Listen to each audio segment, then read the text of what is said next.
السلام عليكم ورحمة الله وبركاته. مرحبا بكم عندي في قناة إيمان شانيل. نتمنى نكون خفيفة ظريفة على قلوبكم، ونتمنى يلقاكم هذا الفيديو وانتم بخير وعلى خير. اليوم غنقدم لكم واحد الوصفة زوينة وكتصلح للكوتي بزاف، ولا عندك شي عراضة ولا عندك الناس. هاد الوصفة هما مسمنات اولا رغيفات معمرين ديال الفران، شي حاجة رائعة غتعجبكم بإذن الله.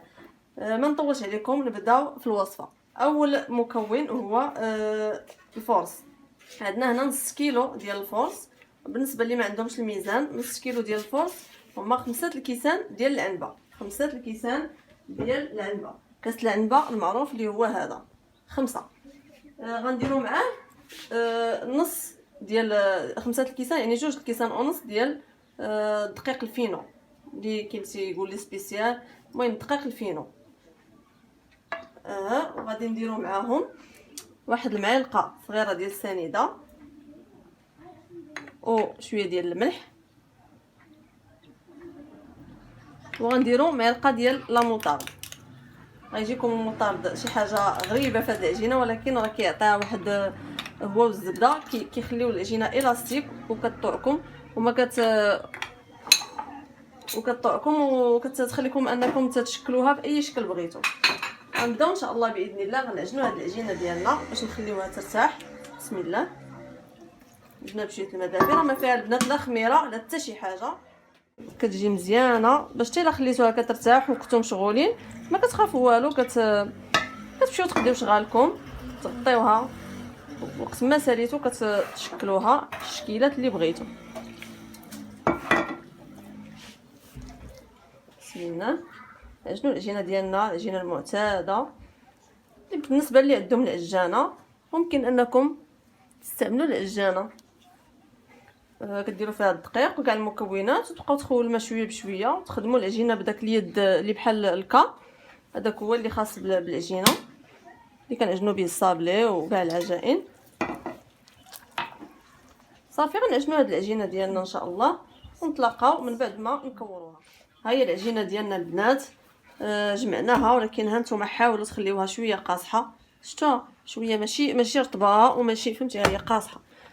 يعني علاش؟ لانها باش شحال ما قصحت شحال ما كطوعنا وكتجينا مزيانه في التسرح. ها هي دابا عجنتها، دلكتها مزيان، دلكتها المهم واحد 10 دقائق.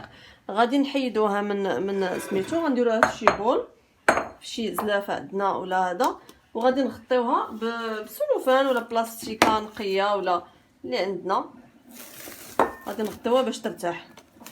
غترتاح واحد شويه، عاد غادي نجبدوها نخويو منها الهواء وندلكوها مزيان عاوتاني واحد 2 دلكات ونكوروها. المهم انا غنوريكم هاد المراحل. دابا غادي نخليها ترتاح ونرجع لكم باذن الله. ها هي البنات العجينه ديالنا من بعد ما خمرات واحد شويه، حيدناها من هاد الزلافه، دلكناها عاوتاني واحد 2 دلكات، ومن بعد رديناها عاوتاني ترتاح. علاش البنات؟ لانها قاصحه، خاصها ترتاح مزيان. شحال ما ارتاحت شحال ما غادي تطوعنا في التسراح وما غاديش تعذبنا، وغادي نشكلوها كيف ما بغينا. غندوزو معايا نصاوبوا الحشوه بما ترتاح. بالنسبه للحشوه غادي خصنا 2 بصلات كبار مشلضين متوسط، ماشي رقاق بزاف وماشي غلاظ. 2 بصلات. غادي خصنا الفلفله حمراء وخضراء بشويه. ها هي البنات، هاد المهبره هذه اللي كنمشي كنجيب انايا، كتجي زوينه هذه. ملي كنشويوها كتكون ملبيه، يعني هبره ماشي رقيقه، يعني وكتكون حلوه بنينه. كنشدوها كنقيوها. وها نتوما واحد النصيحه البنات، ملي تنقيو الفلفله ما تغسلوهاش نهائيا، غير نقيوها غير بيديكم وحيدوا ديك الزريعه وحيدوا هذا ونقيوها مزيان بالموس وقردوها طريفات صغار وخويو عليها واحد شويه ديال الزيت البلديه، غير واحد نقيطه ديال الزيت البلديه وحركوها بحال هكا. هانتوما انا غندير واحد نقيطه ديال الزيت البلديه من الفوق، فوالا بحال هكا. صافي وغادي نحركها غير باش تبننها، باش ملي نلوحها في الحشوه كتجي بنينه. ثقوا بيا البنات، هاد الحشوه غادي ديروها وغتولي هي المعتمده عندكم، غتعجبكم بزاف بزاف. واخا فيها الطون، حيت كاين اللي ما كيبغيش الطون، ولكن بهاد الطريقه هذه غادي تعجبكم. قلنا 2 بصلات كبار مشلضين، 2 فلفلات اولا 3 على حسب الموجود عندكم. عندنا شويه هذه حامضه مصيره مقرده طريفات صغار، الزيتون خضر مقطع طريفات صغار، كنوره ديال الحوت، العطريه عاديه وعطريه الحوت الحمراء. هاد العطريه كتباع عند العطار، عطريه ديال الحوت الحمراء. تنوريكم ان شاء الله. الا بغيتو نشارك معكم السيد اللي كنتقدى من عنده، راه نديكم حتى لعندو نوريكم انواع العطريه اللي عنده. نبداو باذن الله.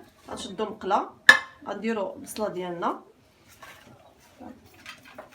البصله ديالنا نطلقوها في المقله، وغادي نديرو معاها زويته روميه، واحد 2 المعالق ديال الزيت، نعملوها فوق البوطه. نستناو عليها شويه حتى طيح وحتى تدبل لينا، باش نضيفوا عليها الفلفله اللي قلت لكم دهناها بزويته بلديه مشويه. كتعطي واحد النكهه خاصه هاد الفلفله هادي، صلصه مشويه ماشي عاديه. من بعد ما تدبل البصله نرجعوا ان شاء الله باش نكملوا بقيه البصله. من بعد ما طاحت ودبلت لينا، يعني غتسناو عليها واحد 5 ديال الدقائق وانتم كتحركوا. غنزيدوا ديك الفلفله ديالنا المشويه اللي دهنا بزيت العود، غادي نحاولوا نحركوا باش تنسجم لينا العناصر. صافي البنات، وغادي نزيدوا كاع المقادير اللي عندنا. داك الحامض المصير اللي قربناه، غادي نزيدوا الزيتون حتى هو مقطع. الزيتون غنزيدوه لانه كيبنن. صافي، وغادي نديروا واحد كنوره ديال الحوت،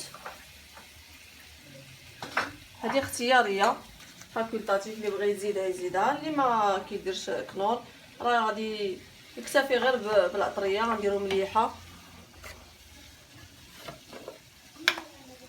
نديروا شويه الملح، ما نكثروش لان كاين كنور مالح والحامض مصير، يعني غنديروا واحد نص معلقه صغيره ديال الملح. غنديروا شويه البزار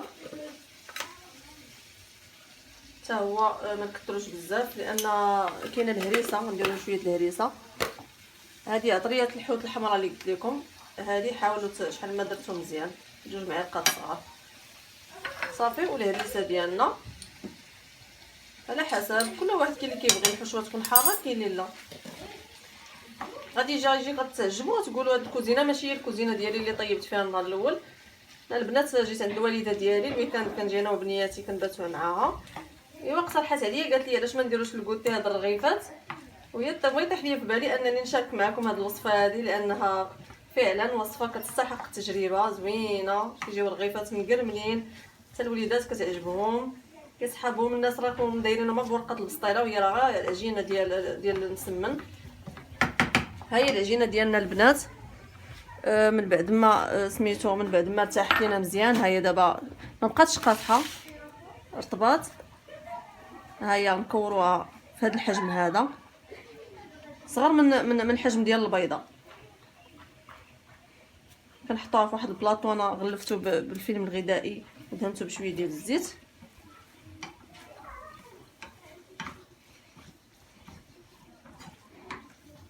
كتشكلوها اللي بغيتو. انا غنديرها على شكل انفلوب، نتوما بغيتو ديروها محينشات، بغيتو ديروها على شكل بالميه، على شكل بريوات، اي شكل تقدري ديريها، ما كاينش مشكل، لانها فعلا عجينه زوينه ومتعدده الاستعمالات. ها هي العجينه ديالنا ملي كورناها. هذاك نص كيلو ديال الفورس عطاتنا تقريبا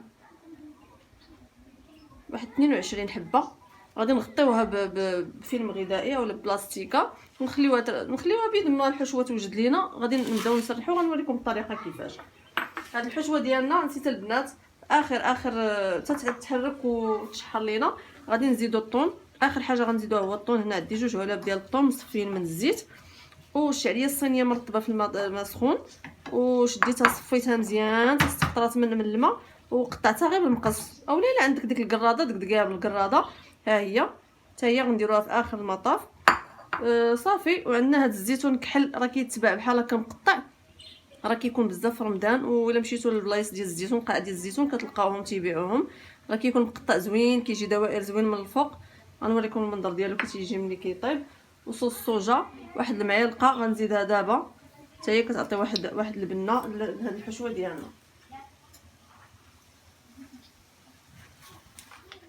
ها هي الحشوه ديالنا البنات، حيدتها من المقله درتها في هاد الزلافه.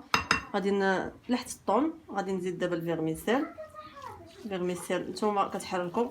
نصيحه البنات، انا عزيز عليا هاد المعلقه ديال العود هامه، راهم زوينين. هما اللي تبداو تستعملوا احسن من المعالق ديال الالومنيوم. وهذا راني خديتها من مارشي جميعه 10 دراهم، ولكن زوينين.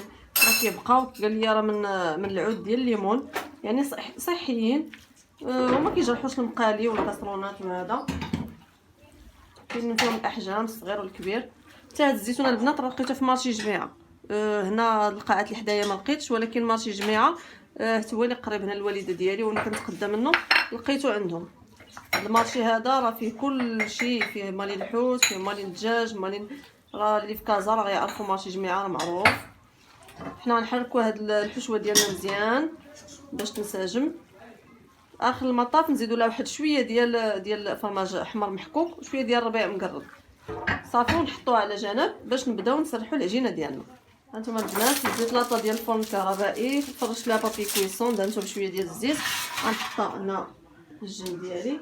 هنايا زدت هذاك الفرماج غابي اللي قلت لكم والربيع مقرد، ها هو غادي نحركو هادو حتى الاخر باش كيبقاو. غنحطوهم دابا غادي نسرحوا البنات، غنسرحوا الكرات ديالنا. غنبداو باول كره بدينا بها هي البنات اللي عندهم الميزان وبغاو العبار اكزاكت. كل كره عبرتها فيها 48 غرام، 48 غرام. والبنات اللي ما عندهمش الميزان كي قلت لكم صغر من البيضه. غنبداو نسرحوا. نوري انا نخدم معكم واحد جوج مسمنات. بالنسبه للشعريه الصينيه اللي درت البنات، درت هذه ديال الارز. هما راه كيكونوا فيها 4 ديال الحبات، درت غير جوج وبقاو لي جوج. هذه راه مزيانه، حتى اللي ما عندهمش بغاو يديروا العاديه يديروها ماشي مشكل. انا كنت كنخدمو سور كوموند. الناس كان عليا الطلب بزاف، لان هاد الرغيفات كيجيو غزالين خصوصا في رمضان هكا الافطار. كاين اللي كيبغيوهم معمرين بالكفته، كاين اللي كيبغيوهم معمرين بالكروفيت. المهم كنسرحوا العجينه ديالنا حتى كتولي رقيقه. علاش البنات؟ باش كتجينا مقرمشه، ما تجيناش مدقصه ولا سميتو. كتعطي كيسحبوا الناس غير الورقه ديال البسطيله هذيك اللي درتو.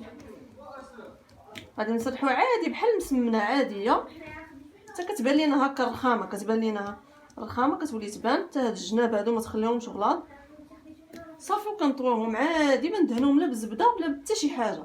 كندهنوهم وكنربعوهم بحال مسمنه عاديه، وكنشدو كنحطوهم بحال هكا. كنبقاو غاديين وحده بوحده حتى كنربعوهم كاملين. عاد نرجعوا باش نوريكم كيفاش كنعمروهم. هيا البنات العجينه كنلوحها في زلافه ديال الزيت باش كترطب معايا، ما كتعذبنيش. مرة ملي كيطلق راه كما قلت لكم راه كتلعبوا به كيف ما بغيتو ديروه محنشات كديروه على شكل طولي وتعمروه وتروليه، وبغيتو ديروه على شكل بريوات. المهم كل وحده وكيفاش. كاين اللي كيديرهم على شكل سيجار بسيطلات. يعني هاد العجينه كي قلت لكم راه زعما ديروا بها شكيلات متنوعه. حنا دابا وريناكم هاد الشكل هذا، وان شاء الله باذن الله فيديوهات اخرين غنوريكم بحشوات بشي حاجه جديده عاوتاني، مقادير جداد. ها هي سرحنا الكره الثانيه صافي، نتنيوها.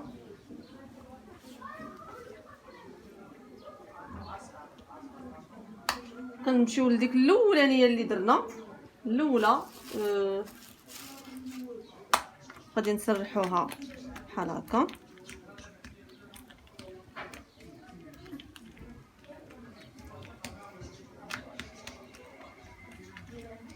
بحال المسمنه، بحال غنطيبوا المسمن، ما نكبروهاش بزاف. ولكن المهم نحسوا بالعجينه راه سرحات ما بقاتش.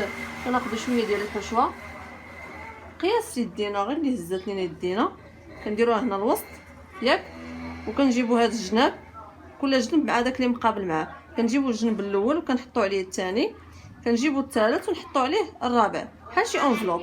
وكنجيبوا هذا الزيتون هذا اللي قلت لكم كيتباع هكا مقطع، وكنديروه هنايا الوسط صافي. وكنهزوا الرغيفه ديالنا وكنحطوها في اللاطه، وكنهزوها عاوتاني ثانيه.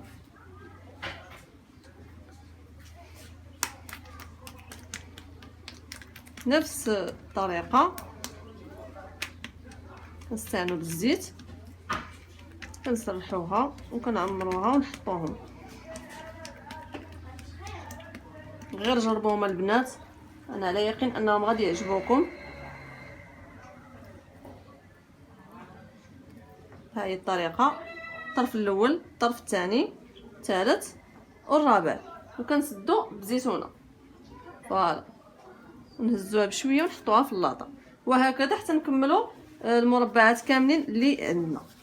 هما البنات المسيمنات ديالنا، الرغيفات ديالنا عمرناهم، درنا ليهم هذا، غندهنوهم بشويه ديال، هنا درت صفر بيضه مع شويه صوص الصوجا، غير واحد جوج نقطات، ما تكثروش بزاف البنات. كندهنوا هاد الرغيفات ديالنا بالبيض،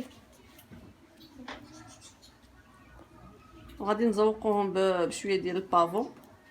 بافو البنات هما حبوب الخشخاش، راه كيتباعوا عند مالين اللي كيبيعوا لوازم الحلويات. نقول ليه عطيني البافو، راه العبار اللي بغيتي 5 دراهم 10 دراهم اللي بغيتي غادي يعطيه لك.